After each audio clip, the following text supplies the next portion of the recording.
Mental illness is a tempest that rages within. It's a constant battle, a relentless struggle against one's own mind. I've been there, dear reader. I've felt the crushing weight of depression, the manic highs and devastating lows of bipolar disorder. It's exhausting, confusing, and often terribly lonely. Imagine waking up each day, not knowing which version of yourself you'll be. Will you have the energy to face the world, or will you be paralyzed by anxiety? It's like living with an unpredictable roommate in your head, one who changes the rules without warning. This inner chaos affects every aspect of your life, your work, your hobbies, your relationships. Nothing is spared. The stigma surrounding mental illness only compounds the problem. Society often misunderstands or dismisses these invisible battles. This leads to shame and isolation. Many suffer in silence, afraid to reach out for help. They put on a brave face while inside, they're drowning. But here's the thing. Mental illness is not a character flaw. It's not a weakness. It's a health condition like any other. And like any health condition, it requires understanding, treatment, and support. The first step in navigating this storm is acknowledging its existence. Only then can we begin to chart a course through the turbulent waters. Mental illness doesn't just affect the individual, it sends ripples through every relationship in their life. Romantic partnerships, friendships, family bonds, all feel the strain. It's like trying to dance with a partner who keeps changing the rhythm. One moment, everything's in sync. The next, you're stumbling over each other's feet. For those battling mental illness, maintaining relationships can feel like an insurmountable task. Simple social interactions become Herculean efforts. You might cancel plans at the last minute because anxiety has you in its grip, or push away loved ones during a depressive episode. It's not that you don't care, in fact, you probably care too much. But the illness whispers lies, telling you you're a burden, that you're unlovable. On the other side, loved ones often feel helpless and confused. They want to help, but they don't know how. They might take mood swings personally or feel frustrated by behavior they don't understand. It's a delicate balance. Too much support can feel suffocating. Too little can feel like abandonment. And all the while, there's the fear of saying or doing the wrong thing. But here's the beautiful truth.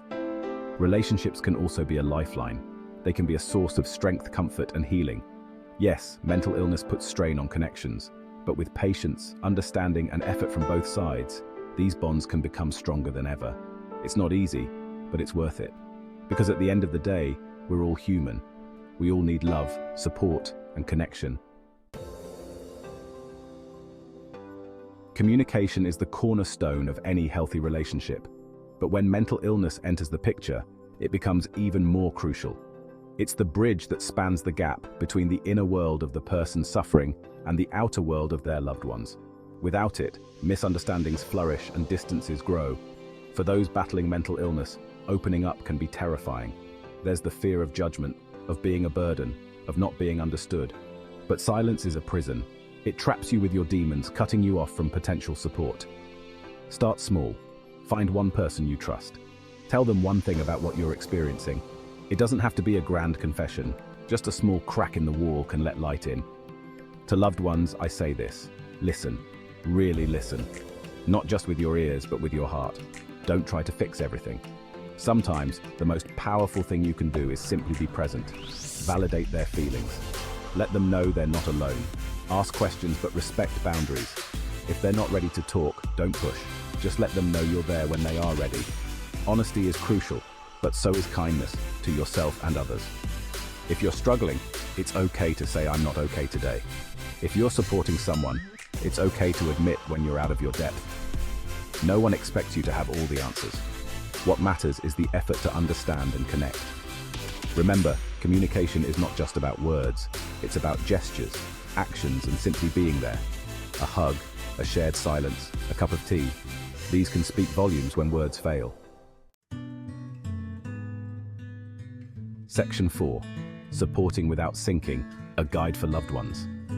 Supporting someone with mental illness can feel like walking a tightrope.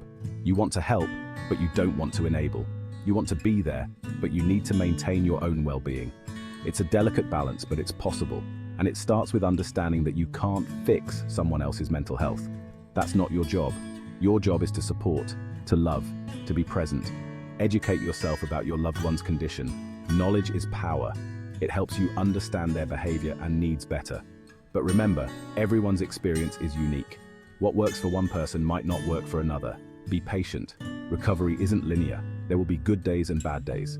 Celebrate the victories, no matter how small. And on the tough days, remind them and yourself that this too shall pass. Self-care is not selfish. It's necessary. You can't pour from an empty cup. Make sure you're taking care of your own mental health. Set boundaries. It's okay to say no sometimes. It's okay to take time for yourself. In fact, it's essential.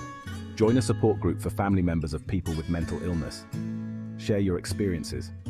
Learn from others who are in similar situations. Remember the airplane oxygen mask rule. Put on your own mask before helping others. This doesn't mean you're abandoning your loved one. It means you're making sure you're strong enough to support them in the long run. And most importantly, don't forget the power of simple acts of love. A kind word, a gentle touch, a shared laugh. These can be lifelines in the darkest moments. Your presence alone can be a beacon of hope. Section 5. Stories of struggle and triumph, real-life experiences. Let me share a story with you. It's about a friend of mine. Let's call her Sarah. Sarah has been battling depression for years. There were days when she couldn't get out of bed, days when the simplest tasks seemed impossible. Her relationship with her partner Tom was strained. Tom didn't understand why Sarah couldn't just be happy. He felt helpless and frustrated, but they didn't give up. Sarah started therapy and medication. Tom educated himself about depression. They learned to communicate better. It wasn't easy. There were arguments, tears, moments of despair, but there were also breakthroughs. The day Sarah told Tom exactly what she needed during a depressive episode was a turning point. Tom learned to recognize the signs and provide support without judgment. Then there's Mike, who lives with bipolar disorder. His manic episodes led to reckless behavior that hurt his relationships. His depressive episodes pushed people away. He lost friends, jobs, even his marriage. But Mike didn't let that be the end of his story. He sought help, committed to his treatment plan, and slowly rebuilt his life. Today, he leads a support group for others with bipolar disorder. These stories aren't unique. They're happening all around us. People fighting battles we can't see, supported by loved ones who refuse to give up. It's not always a smooth journey. There are setbacks, relapses, moments of doubt, but there's also courage, resilience, and love. These stories remind us that while mental illness can strain relationships, it can also strengthen them. They show us that with understanding, patience, and support, it's possible to not just survive, but thrive. Section 6. Hope on the horizon, love, creativity, and healing. In the face of mental illness, hope can seem like a distant star. But let me tell you, dear reader, that star is always there, even when clouds obscure it. Hope lives in the small victories, in getting out of bed on a bad day, in reaching out to a friend when you want to isolate, in trying again after a setback. These are not small things. They are acts of immense courage. Love is a powerful force in the journey of healing. Not just romantic love, but all forms of love. The love of friends who stand by you, the love of family who support you, the love of strangers who share their stories and make you feel less alone, and perhaps most importantly, self-love.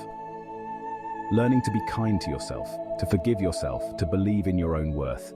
This is a revolutionary act in the face of mental illness. Creativity can be a lifeline. It gives voice to the unspeakable, form to the formless. Whether it's through art, music, writing, or any other medium, creative expression can be deeply healing. It can help process emotions, communicate experiences, and find meaning in the struggle. I've seen people transform their pain into powerful works of art. I've seen how sharing these creations can touch others, creating ripples of understanding and empathy. Remember, healing is not about returning to who you were before.